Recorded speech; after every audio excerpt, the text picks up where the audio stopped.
Vice chairman হিসেবে মামুন হোসেন আপনাদের উপজেলার জন্য কি কাজ করবেন?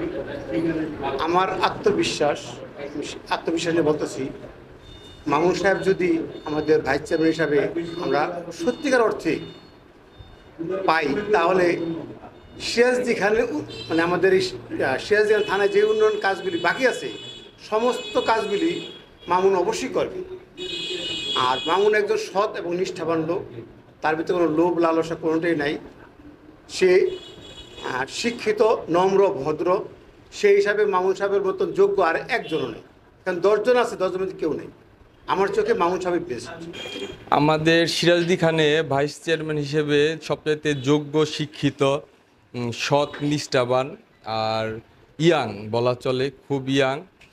আর আমরা মামুন ভাইকে সাপোর্ট দিছি, আর মামুন ভাইয়ের জন্য ভোট চাই।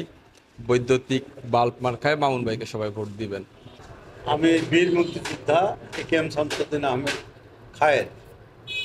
আমার বাড়ি দক্ষিণ রাঙ্গামালিয়া, থানা সিরাজদি খান। আমি একজন ব্যবসায়ী। পরিবহন সেক্টরের সাথে কিভাবে আছেন? সিরাজদি খান উপজেলা জেলা আওয়ামী লীগের মুক্তিযোদ্ধা বিষয়ক সম্পাদক হিসেবে আছি। পরিবহনের সভাপতি হিসেবে আমি আছি, পরিবহনের জন্মলগ্ন থেকে। আপনাদের এখানে যে নির্বাচনে ভাইস চেয়ারম্যান হিসেবে কাকে সমর্থন করতে চান?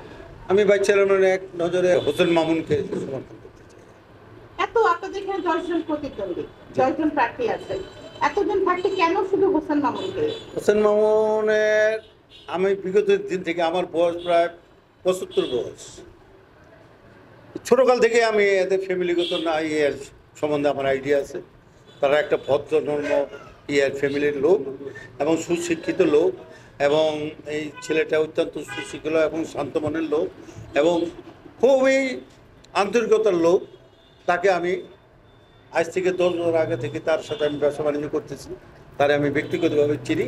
অহংকার তো নাই, বরঞ্চ লোভ লালসা নাই। এক কথায় তার কোনো লোভ লালসা আমি পাই নাই। বিদায় আমার আশা, আমি এইটুকুই আশা করি যে বলে সে যদি ভাইস চেয়ারম্যান হিসাবে নির্বাচিত হয়, তাহলে অত্র এলাকায় অবশ্যই একটা মানুষ সুখে শান্তিতে, এবং যে যখন তাকে ডাকবে তার গরিবের পাশে সে দাঁড়াবে, পাবে, এবং বিশেষ করে সে এই এলাকার উন্নয়নের জন্য অনেক চেষ্টা করবে, এটা আমার বিশ্বাস।